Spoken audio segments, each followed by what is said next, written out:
जय हिंद साथियों, नमस्कार। मैं सत्येंद्र कुमार यादव। तो साथियों, आज की इस वीडियो में हम लोग बात करने वाले हैं यूपी पुलिस बेस्ट स्ट्रेटेजी क्या होनी चाहिए, जिससे कि मैंने पढ़ा था और खुद पे डिपेंड होकर पढ़ा था और 235 नंबर के आसपास मेरा आया था और फाइनली पुलिस में मेरा नंबर आ गया है और मेडिकल होना है।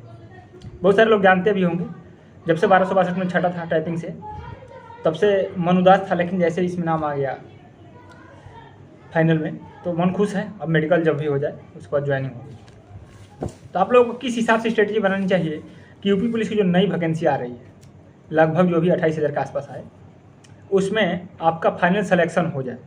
अब थोड़ी सी वैकेंसी कम आ रही है तो पिछले जो कट ऑफ है उससे थोड़ा ज़्यादा बढ़ के कट ऑफ जा सकता है, अगर सेम लेवल रहे पेपर का तो। और जिनका 1 number 2 number 3 number 4 number 5 number से रह गया है, उनको मैं फेल नहीं मानता हूँ, क्योंकि जितना सीटें रहती उतने लोगों का सिलेक्शन लिया जाता है।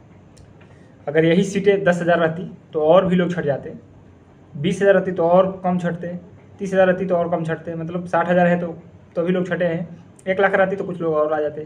तो ये प्रोसेस जो है ना, एक प्रोसेस को फॉलो करना है आपको। उस प्रोसेस में एक लाइन में लग जाना है। अब क्या क्या फॉलो करना है उसको मैं बता रहा हूँ। कौन कौन से बुक पढ़ने हैं,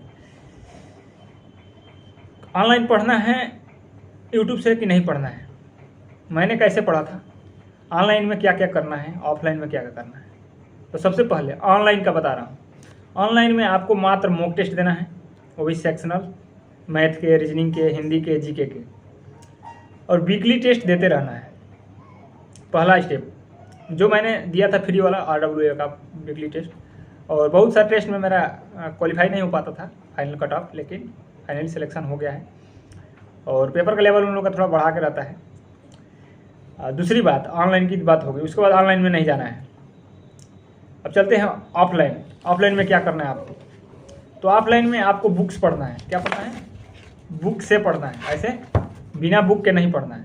दिन भर यूट्यूब एप्लीकेशन पे पढ़े रहेंगे तो दिन भर उसको पढ़े, वीडियो देखेंगे, लिखेंगे, तब तक टाइम ख़त्म, रिवीजन बढ़िया से नहीं हो पाता है, तब तक टाइम एग्जाम आ जाता है। तो आपको क्या करना है कि सबसे पहले आपको बुक्स लेने हैं, और 4 सब्जेक्ट है तो 4 सब्जेक्ट के अलग अलग बुक लेने हैं, या आपके पास पहले से कोई भी बुक होगी तो उसको भी प्रेफर कर सकते हैं। कोई बुक ख़राब नहीं होती है। मैं जिस बुक को बता रहा हूँ उसको प्रेफर कीजिएगा, या ऑब्लिक में भी बता दूंगा। पहला नंबर, हिंदी में आपको कमांड बनाना है। हिंदी में 37 या 38 क्वेश्चन आएंगे। अभी जो आए थे 37 आए थे, तो 37-38 में से अटैम्प्ट 37 के 37 करना है। प्रयास करना है कि सब आ जाए आपको। जो नहीं आए, मान लीजिएगा आपको 32-33 क्वेश्चन आ रहा है, 4 क्वेश्चन नहीं आ रहा है, तो चारों को अटैम्प्ट कर देना है। इसलिए अटैम्प्ट करना है कि 4 में से 1 सही हो जाएगा, क्योंकि आप अनुभवी हो जाएंगे। इतनी तैयारी करेंगे ना, तो जब लोग इतना तैयारी करते हैं तो अनुभव हो जाता है। तो एक गलत होगा तो गलत होगा तो 1 नंबर कटेगा, सही वाला में से 1 क्वेश्चन कटेगा। अगर सही हो गया 2 को तो आप फायदे में हो जाएंगे, 1 भी सही होगा तो भी फायदे में होंगे। तो ये काम करना है। पहला हिंदी का, हिंदी को मैक्सिमम रिविजन करना है। मैक्सिमम हिंदी में कोई फार्मूला लगता नहीं है। व्याकरण को थोड़ा सा ध्यान से देख लेना है। उसके बाद तत्सम, तद्भव, समानार्थी, विलोम, मुहावरा, इस सब को बार बार, जो आपको चीज़ें याद हैं उसको नहीं लिखना है। जो चीज़ आपको नहीं याद है किताब में से, जो चीज़ आपको नहीं याद है वो लिखना है, और उसको ही आप पढ़ना है। जो याद है उसको साइड कर देना है, कभी कभी हफ्ता में 1 बार देख लेना है। जो याद नहीं है उसको लिखना है, उसी को रिविजन करना है। पहला नंबर, हिंदी की रणनीति आपको बता दिया। हिंदी के लिए बुक बेस्ट कौन सी है, तो हिंदी के लिए बेस्ट बुक आदित्य की है, जैसे कि मेरे पास पड़ी हुई है, मैंने इसी को फॉलो किया था। अगर आपके पास लूसेंट भी होगी तो इससे भी बढ़िया बेस्ट है लूसेंट। कुछ क्वेश्चंस प्रीवियस ईयर के सारे क्वेश्चंस में लगा जाने हैं। किताब कैसे पढ़ना है आपको समझ में आना चाहिए, क्या छोड़ना है, क्या पकड़ना है। प्रीवियस ईयर कोई भी एग्जाम्स में क्वेश्चन इसमें छपा हुआ है कि आया हुआ है, उसको जरूर देखना है, जरूर पढ़ना है। पहला नंबर, हिंदी की रणनीति यहीं पर समाप्त होती है। बाद में चलते हैं हम जीके पे। जीके एक सिलेक्शन का रोल निभाता है। मैथ, रीजनिंग 4 महीने 3 महीने में सब लोग का तैयार हो जाता है, लेकिन जीके 4 महीने 3 महीने का खेल नहीं है। 4 साल 3 साल लग जाते हैं बढ़िया से जीके तैयार करने में। तो जीके जो है बढ़िया रणनीति बनानी पड़ेगी। तो जीके के लिए आपको क्या करना है, अगर आप कहीं से पढ़ें, ऑनलाइन ऑफलाइन जैसे भी पढ़ें और नोट्स बनाएं, तो केवल और केवल उसी नोट्स को रिवाइज कीजिए, और प्रीवियस ईयर क्वेश्चंस पुलिस के जितने आए हैं, SI के जितने आए हैं, उसको टिक करते रहिए, लगाते रहिए, और जो नहीं आ रहा है उसको नोट कर लीजिए। और ये एक रणनीति हो गई। या आप कोई एक बुक फॉलो कर लीजिए, लूसेंट हो या किरण हो। आपके पास लूसेंट है तो लूसेंट फॉलो करिए, लूसेंट भी बेस्ट है। 4-5 बार उसी को याद करिए, पढ़िए। नहीं तो किरण वाली फॉलो कर सकते हैं, इसमें सब सब्जेक्ट हैं। इसमें साइंस ज़्यादा मत पढ़िए, साइंस से 1 क्वेश्चन आता है, तो साइंस पे ज़्यादा ध्यान नहीं देना है। यूपी जीके पे भी ध्यान नहीं देना है। यूपी जीके से क्वेश्चन आएगा तो क्वेश्चन आएगा, करंट अफेयर्स भी आएगा तो क्वेश्चन आएगा। तो ये सब जिसमें कम क्वेश्चन आ रहा है उसको छोड़ देना है। मॉडर्न इंडिया पढ़ना है, हिस्ट्री में पॉलिटी पढ़ना है, ज्योग्राफी से 2-3 क्वेश्चन आएंगे वो पढ़ना है, इकोनॉमिक पढ़ना है 2-3 क्वेश्चन आएंगे। तो इस हिसाब से पढ़ना है, चैप्टर वाइज पढ़ना है। अब बढ़िया से नोट्स बनाते जाना है पढ़ के किताबों में से, क्योंकि हमेशा पूरा किताब तो पढ़े नहीं पाएंगे, या फिर पहले से जो नोट्स होगा उसको। और कहीं से भी पढ़े जीके, क्वेश्चन मैक्सिमम प्रैक्टिस करना किसी भी एग्जाम्स का, रेलवे का हो, एनटीपीसी का हो, ऑब्जेक्टिव वाला क्वेश्चन सेट मारते रहना है। जो गलत हो उसका सलूशन देखते जाना है।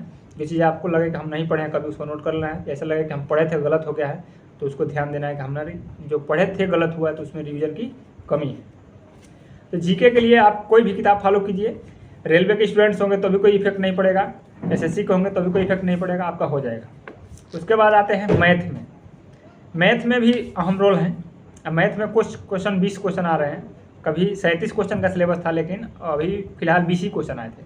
तो मैथ में भी मैक्सिमम चैप्टर कौन से पढ़ना है, तो मैक्सिमम चैप्टर पढ़ना है average, percentage, mixture, time and work और मेंसुरेशन।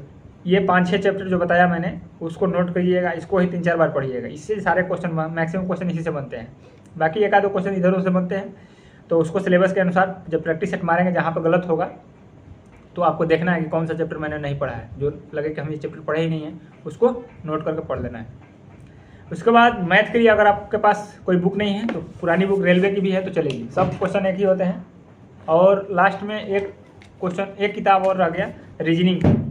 तो रीजनिंग में क्या करना है, तो रीजनिंग में कथन, निष्कर्ष और अल्फ़ाबेट्स, इससे ज़्यादा क्वेश्चन आते हैं। 250 से इस बार क्वेश्चन नहीं आया था, और बाकी किसी किसी पेपर में आए होंगे तो मन नहीं पता, मेरे वाले में नहीं आया था। तो रीजनिंग के लिए एक किताब फॉलो करनी है आपको, कोई भी किताब आपके पास हो, जैसे अरिहंत की हो या किसी भी राइटर की हो। किताब कोई ख़राब नहीं होती, पढ़ने के तरीके मतलब सही होने चाहिए। तो उसको मैक्सिमम प्रैक्टिस करना है, रीजनिंग का मैक्सिमम प्रैक्टिस करना है, मैथ का मैक्सिमम प्रैक्टिस करना है, हिंदी को रिवीजन करना है, जीके को रिवीजन करना है। बाकी चीज़ें जो छोड़ने वाली चीज़ें हैं, जैसे कि मैंने बताया करंट अफेयर्स के चक्कर में लोग उलझे रहते हैं। आज जैसे एग्जाम में देखेंगे तो करंट अफेयर्स आया ही नहीं, एक क्वेश्चन आया, तो उसके लिए ज़्यादा नहीं उलझना है। ज़्यादा उलझना है मॉडर्न इंडिया पे, पॉलिटी पे, हिस्ट्री में एंशिएंट पे नहीं जाना है। एक क्वेश्चन आएगा तो आप ऐसे कर लेंगे। जियोग्राफी पे जाना है, और इसमें 20 क्वेश्चन मैथ के आएंगे और 45 क्वेश्चन रीजनिंग के आ रहे हैं। तो जिसमें से डिसीजन लेने वाले होते हैं, जैसे मान लीजिए कि आप पुलिस हैं तो आप क्या करेंगे, ऐसे कंडीशन आती है। तो इस ऐसे क्वेश्चन ज़्यादा आते थे, जैसे पेपर जो रद्द हुआ था उसमें ज़्यादा आए थे, लेकिन इस वाले पेपर में नहीं आए थे। तो हो सकता है इस बार आ जाए। तो इस हिसाब से आप रणनीति बनाइए और पढ़ाई कीजिए, आपका पुलिस में 235-40 नंबर आराम से आ जाएंगे अगर आप